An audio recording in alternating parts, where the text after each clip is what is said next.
नमस्कार मित्रों, मैं विवेक त्रिपाठी आपका अपने YouTube channel Pratyush learning centre में बहुत बहुत स्वागत करता हूं। आज हम लोग पढ़ाई से इतर मोटिवेशनल टॉपिक को लेकर के आपके सामने आए हुए हैं और जिस टॉपिक का नाम है how to train your mind for study. पढ़ाई के लिए अपने दिमाग को कैसे प्रशिक्षित करें।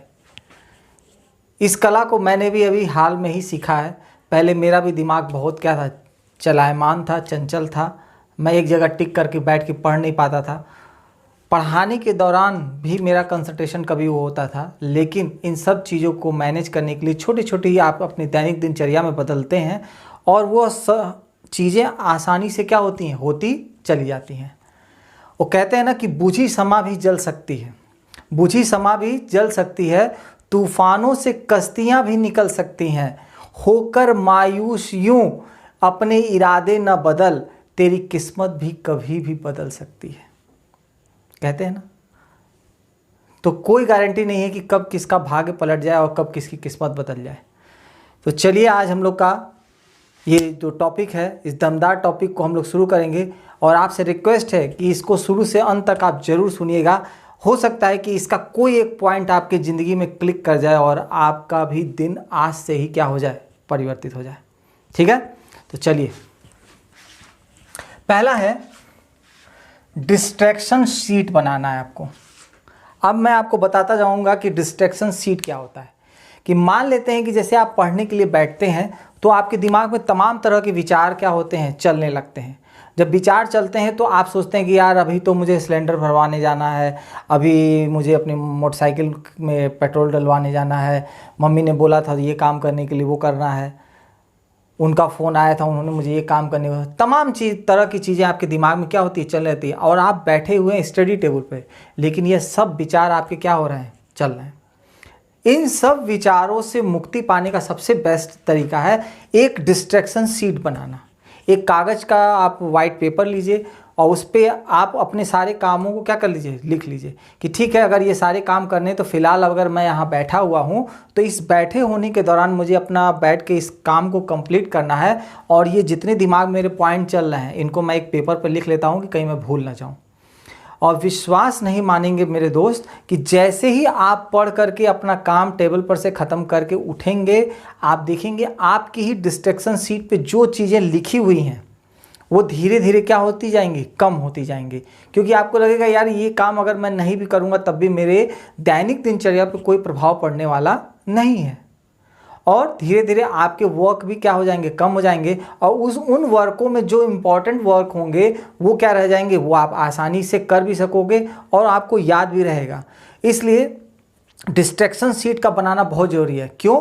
क्योंकि आपका दिमाग बार बार आपके दिमाग में एक, जिसको आप कहते हैं हिंदी में चुल मचना, मस्ती है कि मुझे ये काम करना है और वो काम उस समय उस परिस्थिति में इम्पॉर्टेंट नहीं होता है। तो आपको करना क्या है, अपने दिमाग को एक जगह स्थायी करना है और अपने दिमाग को एक नियंत्रण में डाल करके आपको ये कहना है कि कोई नहीं, मैं ये सारे काम करूँगा, फ़िलहाल अभी तौर पर मुझे यहाँ बैठना क्या है, आवश्यक है।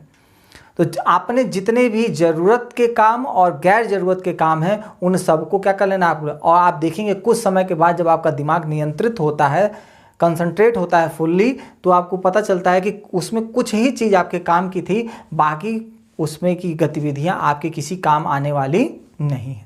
इसलिए आप अपने आने वाले दिमाग में जो विचार होते हैं, जिनका फ्लो इतना ज़्यादा होता है कि वो आपको बहा करके कहीं और ले जाते हैं, उनको एक पेपर शीट पे लिख लेना है कि ठीक है, मैं आपके लिए अलग से टाइम निकालूंगा, फ़िलहाल तौर पे मैं अपना काम कर लेता हूं। और जैसे ही अपने आप विचारों को पेपर में नोट डाउन करते हैं, तुरंत ही वो विचार आपके दिमाग से क्या हो जाते हैं, गायब हो जाते हैं।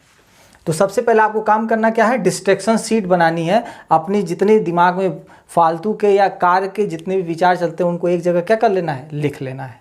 ठीक है। सोशल गतिविधियों को आपको क्या करना है, नियंत्रित करना है। ठीक, कि जब आपका एक एजुकेशन लाइफ में है या एक बिजनेस लाइफ में है या किसी बड़े प्लेटफॉर्म को पाने की आपकी चाहत है, तो आपकी सोशल एक्टिविटी भी क्या होनी चाहिए, बहुत ही एकदम सटीक होनी चाहिए। मैं ये नहीं कहता हूँ कि मनुष्य जो है एक सामाजिक प्राणी है और समाज से अगर मनुष्य को हटा दिया जाएगा तो मनुष्य का जो जीवन है वो क्या हो जाएगा, जब पशु के समान हो जाएगा। तो सामाजिक गतिविधियां नहीं बंद करनी है, लेकिन सामाजिक गतिविधियों पर आपको नियंत्रण स्थापित करना है कि कब किस समय में मुझे कौन सा काम करना है, किससे मुझे कब मिलना है, किस रिश्तेदार के यहाँ मुझे कब जाना है, किससे मुझे कब कब मिलने का समय है और कब कब उनसे बात करना है, कब कब उनसे हमें मिलने जाना है। जब तक ये सारी गतिविधियां अगर आप नियंत्रित नहीं करेंगे तो आप न तो एक अच्छे बिजनेसमैन बन सकते हैं, न एक अच्छे स्टूडेंट बन सकते हैं, न एक अच्छे अध्यापक बन सकते हैं। किसी भी क्षेत्र में अगर आप जाएंगे तो आपकी सोशल एक्टिविटीज़ क्या होनी चाहिए, ढेर सारी होनी चाहिए, लेकिन उनके लिए एक समय क्या होना चाहिए, रिस्पॉन्सिबल आपको होना पड़ेगा कि हमको इसी नियमित समय में इसको क्या करना है। ठीक है। अगला है समय को व्यवस्थित करना और रुक रुक के चलना। ठीक। अब ये टारगेट होता है कि आप जब पढ़ने बैठते हैं तो आपके दिमाग में चलता है कि मैं कितना देर पढूं। बहुत से लोगों का होता है कि उनका कंसंट्रेशन लेवल इतना हाई होता है कि वो 1 घंटा 1.5 घंटे भी बैठ के पढ़ सकते हैं। लेकिन पढ़ने के दौरान आपको छोटे छोटे स्लॉट में क्या करनी है, स्टडी करनी है अपने काम को। स्टडी के दौरान आपको छोटे छोटे स्लॉट में करना है। पता चला कि आपने आधा घंटा बैठा तो 10 मिनट का रेस्ट, 40 मिनट बैठा तो 20 मिनट का रेस्ट, 50 मिनट बैठा 10 मिनट का रेस्ट। अब ये आपके खुद के ऊपर निर्भर करता है कि आपका बॉडी स्ट्रक्चर और आपकी सोच का स्ट्रक्चर है क्या।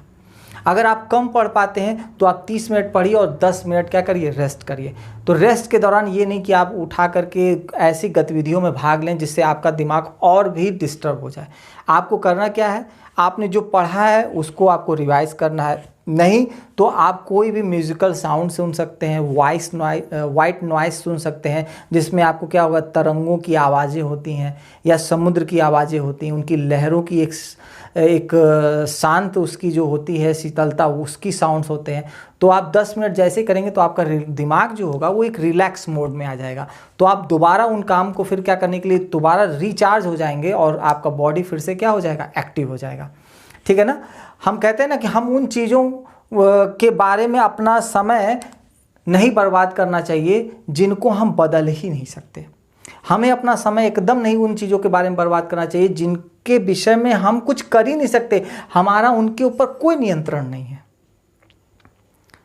एक कैलेंडर होता है, तारीख पे तारीख बदलती जाती है, लेकिन एक ऐसा समय भी आता है कि लोग कैलेंडर को ही रिप्लेस कर देते हैं। तो इन सब चीज़ों का बहुत ध्यान रखना पड़ेगा। अगर आपने इन गतिविधियों का ध्यान नहीं रखा और अपनी दिनचर्या को सिस्टमेटिक नहीं किया तो फिर आपका चलना क्या हो जाएगा, मुश्किल हो जाएगा। समय को व्यवस्थित करना है, छोटे छोटे टुकड़ों में आपको क्या करना है, अपने काम को करना है। और मान लेते हैं कि आपने 30 मिनट का कोई काम रखा और फिर इसके बाद आप इंजॉय करिए 30 मिनट के बाद कि वाकई में मैंने जो 30 मिनट का मुझे टारगेट था मैंने कर लिया है, अब मैं 10 मिनट खुशी मनाऊंगा कि मैंने इस चीज़ को, भले ही आप एक आंसर याद करें, भले ही आपने कोई छोटा सा अचीवमेंट किया है, लेकिन अपने उस छोटे से अचीवमेंट को भी आपको खुल के क्या करना है, एंजॉय करना है। क्यों? क्योंकि आपको ये, जब दिमाग आपका ये महसूस कर लेगा कि आप हर एक छोटी चीज़ में खुशी खोजते हैं। दिमाग खोजता क्या है, दिमाग खुशी तो खोजता है, और जब आप उसको पहले से उसको खुशी प्रोवाइड कर देंगे तो फिर आपका दिमाग इधर उधर भटकने की जगह एक स्थिर, एक सटीक अर्जुन के लक्ष्य की तरह क्या होगा, लगना शुरू हो जाएगा। थोड़ी ये प्रक्रिया कठिन है लेकिन आप आसानी से कर सकते हैं। दूसरा है, पढ़ते समय अपने सभी सामग्रियों को एक जगह रखना। मैं इस चीज़ को अपने लाइफ में सबसे इम्पॉर्टेंट मानता हूँ। आपके लाइफ में क्या इंपॉर्टेंट है, लेकिन मेरे लाइफ में यह पॉइंट सबसे इंपॉर्टेंट रहा कि पढ़ने के दौरान जब भी मैं बैठता था तो मुझे ऐसे लगता था कि कभी पेन छूट जाता है, कभी स्केच छूट जाता है, कभी बुक छूट जाती है, कभी पानी का पीने का मन करता है, कभी कुछ कभी ग्लोब छूट गया। मतलब दिमाग में ये चलता रहता है, यार वो वाला नोट्स छूट रहता, मैं पढ़ लेता। तो पढ़ने से पहले आपके स्टडी टेबल पे वह सारी सामग्री होनी चाहिए कि आपके बैठने के बाद दोबारा आपको उठना ना पड़े। अगर पेन की रिफिल में अगर इतनी सी रिफिल भी बची हुई है तो आपको बैठने से पहले देख लेना है कि रिफिल सही तरीके से काम कर रही है कि नहीं कर रही है, पेन चल रहा है कि नहीं चल रहा है। अगर आप बार बार उठेंगे, मैंने ये महसूस किया था अपने स्टडी के दौरान कि मैं क्या मेरे साथ होता ये था कि मैं जब पढ़ने बैठता था तो मेरी किताबें मुझे लगता था कि ये वाली किताब भी मैं ले लेता। और दोस्त मैं आपको बताऊं, जब मैं उस किताब को खोजने के लिए और ड्रॉर और अलमीरा में जाता था तो 10 मिनट मुझे लग जाता था उन किताबों को खोजने में। और मेरा यहाँ पे सबसे ज़्यादा जीवन का समय क्या है, बर्बाद हुआ है। चीज़ें आपके पास व्यवस्थित ढंग से अगर रखी रहें, आपके मेज पे रहें, तो आपका बहुत ज़्यादा समय बचेगा। इस चीज़ को मैंने खुद अनुभव किया है और मैंने इसको क्या किया, इम्प्रूव किया है, और आप भी इसको इम्प्रूव करिए। तो पढ़ते समय अपने सभी सामग्रियों को आपको क्या करना है, एक जगह रख लेना है कि आपको दोबारा उठना न पड़े। दूसरा है फ़ोन को नियंत्रित करना। सबसे बड़ा डिस्ट्रैक्शन का जो कारण है वर्तमान में आपका मोबाइल फ़ोन है। मोबाइल फ़ोन आपका सबसे बड़ा डिस्ट्रैक्शन का कारण है। क्यों? क्योंकि जब हम पढ़ने बैठते हैं तो हमारा मोबाइल साइलेंट मोड पे तो रहता है, लेकिन वाइब्रेट भी रहता है। तो हम बार बार जो हमारा एक दिमाग है वो मोबाइल के नोटिफिकेशन पे जाता है। यार किसी का मैसेज तो नहीं आया है, किसी ने कुछ कहा तो नहीं है, किसी ने कोई रिप्लाई तो नहीं भेजा है, फेसबुक पे कोई अपडेट तो नहीं आई है, व्हाट्सएप पे कोई नोटिफिकेशन तो नहीं आया है, टेलीग्राम पे कोई चीज़ तो आया नहीं इम्पोर्टेंट। और आप करते करते करते करते आपके हाथ को, आपके दिमाग को मोबाइल की लत लग जाती है। ऐसा नहीं है, सभी लोगों को लत है। अगर आप कभी ट्रेन में सफ़र करते हुए देखिए, आपके इर्द गिर्द जितने लोग बैठे रहते हैं उनका व्यवहार कैसा होता है, एक जॉम्बी का व्यवहार होता है। जॉम्बीज होते हैं ना, उनको कभी कुछ होश नहीं रहता है, वो क्या कर रहे हैं, कैसे कर रहे हैं, उनका दिमाग अनियंत्रित हो जाता है। उसी तरह होता है, सभी लोग मोबाइल लेकर बैठे रहते हैं, किसी को किसी से कोई मतलब नहीं। ठीक है, तो आपको अपने सोशल नेटवर्किंग को, मैंने आपको एक और एग्जाम्पल 2017 का IIT टॉपर देखेंगे, PV सिंधु का एग्जाम्पल देखेंगे। जब इनको अपने बड़े लक्ष्य को प्राप्त करना था तो इन्होंने सबसे पहला इम्पॉर्टेंट काम किया कि मोबाइल से अपने आप को दूर रखा। मैं ये नहीं कहता हूँ कि मोबाइल आप छोड़ दीजिए, मोबाइल को आप अपने पास रखिए, लेकिन उसके लिए एक नियमित समय करिए, सटीक समय करिए। तब कई लोग कहते हैं सर मेरा तो सारा काम तो मोबाइल पे ही होता है, मैं अपना गूगल का भी सारा काम मोबाइल पे करता हूँ, बाकी नेट जितने भी पढ़ने से संबंधित साइट्स हैं उनका भी काम। ठीक है दोस्त, मैं आपकी बात से एकदम पूर्ण रूप से सहमत है, लेकिन पढ़ने के दौरान आप अपने फेसबुक, ट्विटर, टेलीग्राम, ये सारी चीज़ को आप क्या कर देंगे, इन सबों को ब्लॉक कर देंगे, बंद कर देंगे कुछ समय के लिए। बहुत ढेर सारे ऐसे ऐप आते हैं कि उनको अगर आप इंस्टॉल कर लीजिए तो कुछ समय के लिए आप जो ऐप को बंद करेंगे वो ऐप बंद हो जाएंगे, उनमें नोटिफिकेशन आना क्या हो जाएगा, बंद हो जाएगा, और आप आसानी से अपने नेटवर्किंग के काम को क्या कर सकते हैं, कर सकते हैं। ठीक है, तो दूरी भी नहीं बनानी है, लेकिन अपने काम को सही समय पर और सटीक क्या करना है, अंजाम देना है।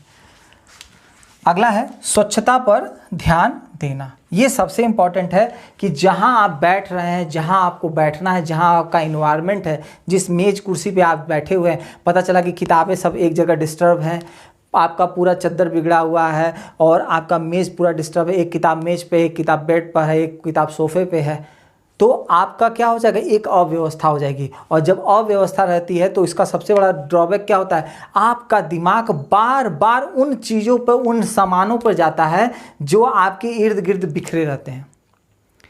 देखते हैं जब कमरे में कम बिखराव होता है, चीज़ें व्यवस्थित रहती हैं, तो आपका मन भी क्या होता है, शांत होता है। तो कोशिश करिए जब भी पढ़ने बैठिए तो आपके अगल बगल स्वच्छता का माहौल बना रहे, चीज़ें एकदम व्यवस्थित रहें, मेज कुर्सी एकदम नीट एंड क्लीन होनी चाहिए, व्यवस्थित होनी चाहिए, किताबें भी एकदम ड्रॉर में लगी होनी चाहिए।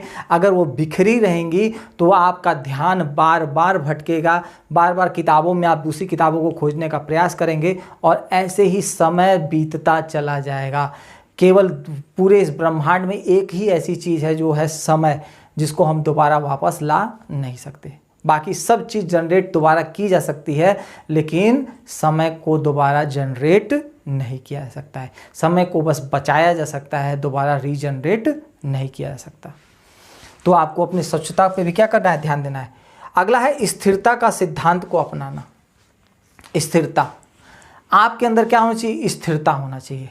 जो बार बार आपका मन चंचल हो जाता है किसी भी काम को करने के लिए, कोई फ़ोन आ गया तो आप पढ़ाई कर रहे हैं छोड़ के चल दिए, कोई ऐसी एक्टिविटीज़ हुई आपने छोड़ के उठ गए, तो आपको अपने आप को क्या करना है, स्थिरता में डालना है। स्थिरता में जब डालेंगे सामाजिक गतिविधियों से थोड़ा सा आप अपने आप को दूर बना के रखेंगे तो आपका यह काम क्या हो जाएगा, आसान हो जाएगा। और पढ़ाई में अपने दिमाग को कैसे प्रशिक्षित करते हैं, और जैसे जैसे आपका दिमाग स्थिर होता जाएगा तो आपके दिमाग की ये क्षमता होती है कि आप धीरे धीरे अपने आप को नियंत्रित करना शुरू कर देंगे। ठीक है। इसके बाद है आपका डू नॉट डिस्टर्ब का बोर्ड होना। ये आपके पास ज़रूर होना चाहिए। इससे आपको अपने फैमिली मेम्बर्स के भी व्यवहार में भी परिवर्तन नहीं नज़र आएगा। पता चला कि आप बैठे हुए हैं, फिर फैमिली मेम्बर्स को पता ही नहीं कि आप पढ़ने बैठे हुए हैं, अचानक घर में से आवाज़ आ रही है कि भाई तुम आओ ज़रा, बाज़ार चलना है, आओ ज़रा तुमको वहाँ चलना है। अगर आपका टाइम टेबल सेट होगा और डू नॉट डिस्टर्ब का बोर्ड आपके पास रहेगा तो आप उसको लगा करके यूज़ कर सकते हैं। उससे आपकी खुद की भी वैल्यू बढ़ेगी कि भाई बंदा अभी 1 घंटे के लिए बैठा है पढ़ने के लिए। जैसे ही बंदा 1 घंटे बाद उठेगा तो तुरंत वो काम करेगा, वो हमारे साथ चलेगा, या कहीं आपको जाना है, आपका प्रोग्रामिंग है, तो दूसरा भी आपकी कद्र करेगा और समय भी आपकी क्या करेगा, कद्र करेगा। लेकिन जब आपके अंदर खुद स्थिरता नहीं होगी और डू नॉट डिस्टर्ब आपके पास नहीं होगा तो दुनिया को ये लगेगा कि भाई ये तो खाली व्यक्ति है, इसको जब फ़ोन करेंगे तब ये फ़ोन उठाएगा, जब इससे बात करना चाहेंगे तो हम बात कर सकते हैं। नहीं, आपका समय बड़ा मूल्यवान है। आपको अपने समय को इतना इम्पोर्टेंस देनी है कि आपसे बात करने के लिए भी लोगों को समय का क्या कर निकालना पड़े कि इस बंदे से मुझे इस टाइम पीरियड में ही बात हो पाएगी, अदरवाइज इस बंदे के पास टाइम नहीं है। और जब आप समय की कदर करेंगे तो समय आपकी कदर बाकी लोगों से करवाएगा। ये सिद्धांत रहा है समय का। आवाज़ों पर नियंत्रण करना मेरे लाइफ का सबसे इम्पोर्टेंट ये भी रहा है। 2nd नंबर पर देखा गया है कि पढ़ने के दौरान जब भी हम बैठते हैं तो हमारे इर्द गिर्द आवाज़ें बहुत सी गूंजती हैं। कभी बर्तन की आवाज़ें, कभी कुत्ते के भौंकने की आवाज़ें, कभी खड़खड़ाहट की आवाज़ें, कभी गाड़ी के चलने की आवाज़ें। तो जब आप स्टार्टिंग में जब प्रैक्टिस के दौरान आएंगे तो या तो आप हेडफोन का यूज़ करिए, लेकिन उसमें गाना नहीं चलना चाहिए। अगर गाना की जगह अगर आप कोई भी अल्फ़ा, बीटा, गामा वेव सुनते हैं वो सुन सकते हैं। या सबसे बेस्ट जो मैं यूज़ करता हूँ कि आपको क्या करना चाहिए, एक ईयर प्लग आता है जिसको कान में लगाने के बाद कभी आप हवाई जहाज़ में जब सफ़र करेंगे तो वहाँ आपको ये मिलता है।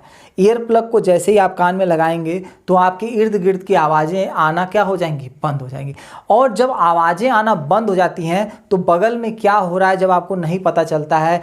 क्यों? क्योंकि हमारा दिमाग, जैसे कोई भी अगर बर्तन की भी खड़खड़ाने की आवाज़ आती है या उसकी आवाज़ आती है तो हमारा दिमाग तुरंत भाग के जाता है कि यार ये आवाज़ आ कहाँ से रही है, और हमारा उसी समय कंसंट्रेशन क्या हो जाता है, टूट जाता है। ध्यान का एक परम है कि जब आपको खुद अपने अंदर सांस की आवाज़ें सुनाई देने लगती हैं और बाहर की आवाज़ें बंद हो जाती हैं तो आपका दिमाग बाकी चीज़ों पर सोचना क्या करता है, शुरू करता है। ठीक है। तो आपको क्या करना है, इस चीज़ को अपनाना है और ये बहुत ही आसान है। कहते हैं ना कि मेरी खामोशियों में भी वो फसाना ढूंढ लेती है, मेरे खामोशियों में भी वो फसाना ढूंढ लेती है। बड़ी सातिर है दुनिया, बड़ी सातिर है दुनिया, मज़ा लेने का भी कोई बहाना ढूंढ लेती है। ठीक है ना। तो दुनिया इतनी शातिर है कि आपको कुछ करने की आवश्यकता नहीं है, वो खुद ही आपके पीछे पीछे चलना शुरू कर देगी, आपकी फॉलोअर हो जाएगी जब आप इस ट्रैक पर चलना शुरू करेंगे। ठीक है। और लास्ट है ध्यान, योग और व्यायाम। ये सबसे परफेक्ट है। आपको उठना है, मानता हूँ कि आप योग नहीं कर सकते, प्राणायाम नहीं कर सकते, लेकिन अगर आप सुबह उठ करके केवल सांसों पर नियंत्रण करते हैं और मॉर्निंग में उठकर छत पर जा करके 100 टाइम्स कस के सांस छोड़ते हैं और लेते हैं, तब भी आपका बहुत कुछ क्या हो जाएगा, नियंत्रित हो जाएगा। ठीक है। ये सब चीज़ें मैंने अभी हाल में सीखी हैं, लगभग 6 महीने साल भर पहले, और मैंने उन सब चीज़ों को कोशिश की कि आपको भी मैं सिखा सकूं। ठीक है ना। कहते हैं ना कि मुश्किलों से भाग जाना आसान होता है, मुश्किलों से भाग जाना आसान होता है, हर पहलू ज़िंदगी का इम्तिहान होता है, हर पहलू ज़िंदगी का इम्तिहान होता है। डरने वालों को मिलता नहीं कुछ भी ज़िंदगी में, डरने वालों को कुछ भी नहीं मिलता ज़िंदगी में, और लड़ने वालों के कदमों में सारा जहां होता है। इसी के साथ आप लोगों को कैसा लगा ये टॉपिक ज़रूर कमेंट बॉक्स में आप लोग डालें। तब तक के लिए जय हिंद, जय भारत।